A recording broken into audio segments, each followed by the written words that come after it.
안녕하세요. 동네의 멋 경숙입니다.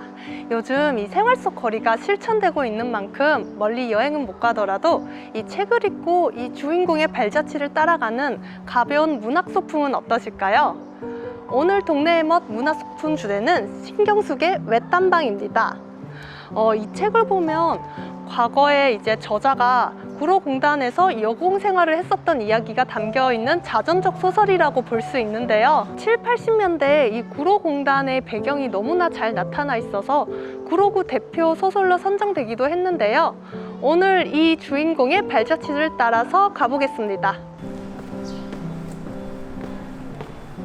지금은 구로동이 디지털 단지로 발전했지만 2000년대 이전까지는 대한민국 제1 수출 단지였던 공단이었습니다.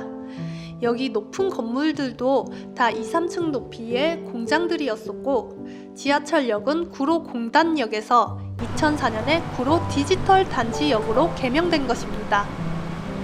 여기는 소설 속 주인공이 공단에 취직하기 전 한 달 동안 교육받았던 직업훈련원이 있던 곳입니다. 이곳에서 기숙사 생활을 하면서 수업과 실습을 하는 군대 훈련병처럼 생활하는 곳이었는데요. 훈련 기간이 끝나고 주인공은 전자회사에 배정되었는데 그곳으로 가보겠습니다. 그리고 이 수출의 여인상은 1974년에 구로공단 탄생 10주년을 기념해서 세워졌습니다. 한국의 산업화를 이끈 봉제 노동자들을 상징하는 횃불 그리고 실타래를 손에 들고 있는데요. 하지만 이 동상은 2014년 새롭게 복원된 것입니다. 여기는 주인공이 일했었던 구로 1공단 동남전기 주식회사가 있었던 곳입니다. 주변에는 옛 싸니전자와 가리봉전자도 있었는데요. 실제 이 책의 저자가 동남전자에서 오디오 앰프를 만드는 일을 했었습니다. 또한 소설 내용 중에 당시 첫 급료가 10,000몇천 원이었다라고 하는데 그들은 고된 노동시간에 비해 저임금을 받고 살아갔습니다. 메이드 인 코리아를 만든 그들의 값싼 노동력으로 인한 헌신이 국내 수출 산업화를 이끌었다고 할 수 있는데요. 지금은 그녀가 거주했던 집이자 당시 공단 근로자들의 밀집 공간이었던 가리봉으로 건너가 보겠습니다.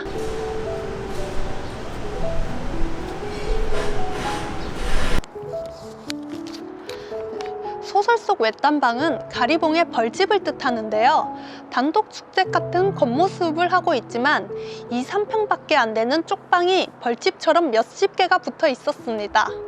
2만 원짜리 월세 방 한 칸에서 주인공은 3명의 형제들과 같이 살았었고 벌집 거주하는 노동자들은 공동으로 화장실과 세면실을 나눠 썼습니다. 특이한 점은 가리봉 주변의 구로동과 가산동은 공단에서 디지털 단지로 변했지만 가리봉은 아직도 옛 모습 그대로 존재하는데요.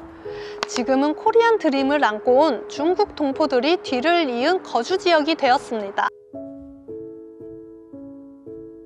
70년대 생겨난 이 가리봉 시장은 당시 근처에 거주했던 구로공단 노동자들이 자주 들르던 곳이었는데요. 이 소설 속 주인공도 항상 퇴근길에 가리봉 시장에 들려서 장을 보고 저녁상을 차리기도 했습니다. 지금은 중국 식당과 중국 식자재를 팔고 있는 모습이 특이하지만 공단 시절에는 과일과 채소 등을 파는 평범한 시장이었습니다. 네, 이제 밥때가 되었으니 시장 속의 맛집을 찾아 들어가 보겠습니다. 가리봉 시장 속에 유일하게 변하지 않은 30년 원조 곱창집을 들어가 볼게요. 여기가 얼마 전에 김영철의 동네 한바퀴에 나왔던 곱창집인데요. 과거 구로공단 여공들이 월급을 타면 오던 맛집이었다고 합니다. 힘겨운 나날 속 특별히 먹는 이 곱창을 먹으면서 그녀들은 무슨 생각을 했을까요?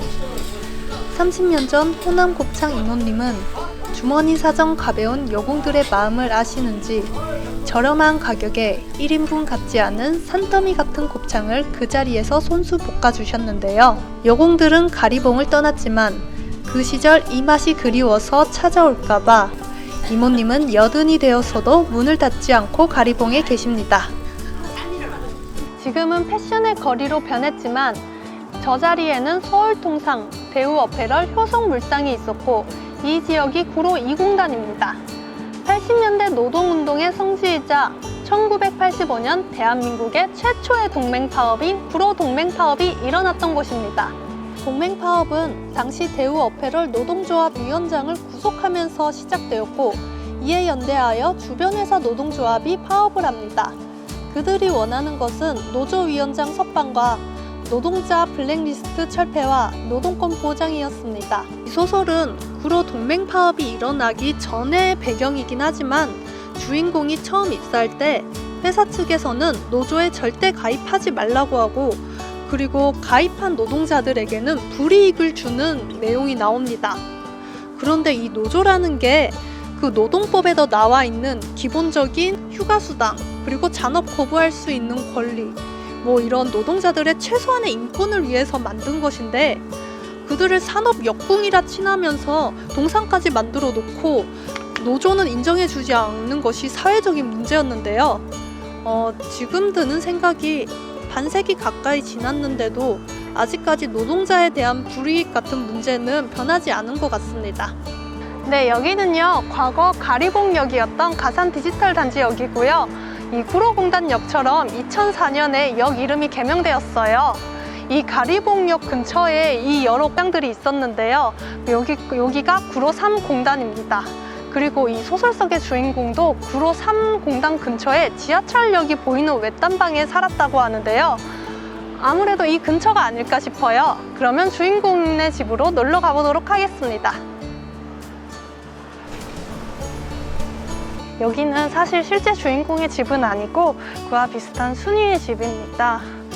금천구에서 실제로 이 구로 노동자들이 살았던 이 벌집을 개조해가지고 당시 이제 노동자들이 지냈던 쪽방 속의 그 모습들을 디테일하게 표현한 박물관인데요.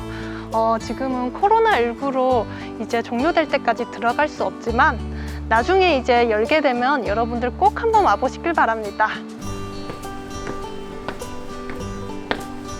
여기는 수출의 다리입니다. 요 근방에 구로 3공단과 그리고 아까 마리오 사거리에서 봤었던 구로 2공단을 연결시켜주는 다리로서 과거에 수많은 수출 상품들과 그리고 구로공단 노동자들이 왔다 갔다 했던 장소입니다. 그만큼 이제 구로공단의 이 상징성이 높은 장소인데요. 한번 올라가 보도록 하겠습니다.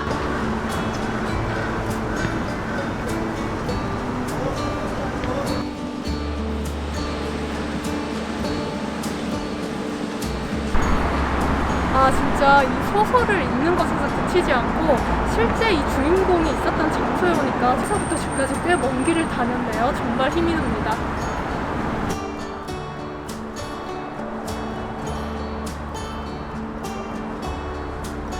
워낙 베스트셀러여가지고 읽어보신 분들이 더 많겠지만 그래도 이 책 속에는 이 과거 구로공단의 배경과 그리고 70년대 말부터 80년대 초까지의 시대적 배경, 그 상황 속에서 여공으로서 겪는 이 저자의 이야기가 굉장히 세밀하게 잘 담겨 있어요. 아직 안 보신 분들에게 적극적으로 추천합니다.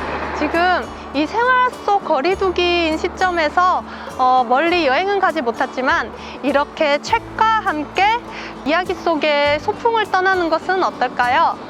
그럼 동네의 멋은 다음 새로운 동네에서 새로운 작품으로 찾아오겠습니다. 그럼 모두 안녕!